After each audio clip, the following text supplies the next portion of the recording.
வாழ்க்கையை மாற்ற ஒரு நிமிடம் போதும். இது உங்கள் கேளுங்க 1 மினிட். நான் எம்எஸ்கே. வணக்கம் நட்புறவுகளே. இன்று நம்ம கேட்க போகிறது வாழ்க்கை பாடம் என்ற ஒரு அற்புதமான கதையைத்தான். வாங்க கேட்கலாம்.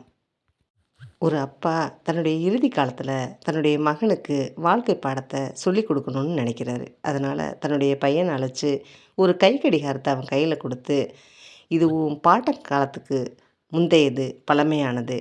இதை உனக்கு நான் தர்றதுக்கு முன்னாடி இதை நீ நம்முடைய கடை வீதியில் கொண்டு போய் இதோடைய மதிப்பு எவ்வளோன்னு கேட்டுட்டு வா என்று சொல்கிறாரு. அவனும் போய் கேட்டுட்டு வந்து இதோடைய மதிப்பு 500 ரூபாய் என்கிறான்.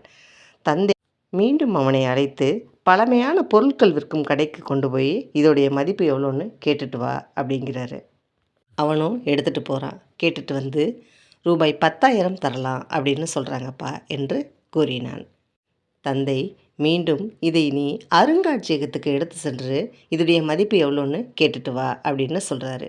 அவனும் அருங்காட்சியகத்துக்கு போகிறான். போய் கேட்டுட்டு வந்து ஆச்சரியத்தோடு இது பல கோடி ரூபாய் மதிப்பு பெறும் அப்படின்னு சொல்கிறாங்கப்பா என்று தன்னுடைய தந்தையிடம் கூறினான். தந்தை மகனை பார்த்து சொல்கிறாரு, இதிலிருந்து நீ அறிந்து கொள்ள வேண்டியது எது தெரியுமா? நீ இருக்கும் இடத்தை பொறுத்து தான் உன்னுடைய மதிப்பிடப்படும். அதுவும் இல்லாமல் உனக்கு தகுதி இல்லாத இடத்தில் நீ இருக்காதே அப்படிங்கிறதும், உன்னுடைய மரியாதையை அறிந்தவனே உன்னை கண்ணியப்படுத்துவான் என்ற கருத்தும் இதிலேருந்து நீ தெரிஞ்சுக்க முடியும். இதுவே உனக்கான வாழ்க்கை பாடம் அப்படின்னு சொல்கிறாரு. நன்றி, வணக்கம்.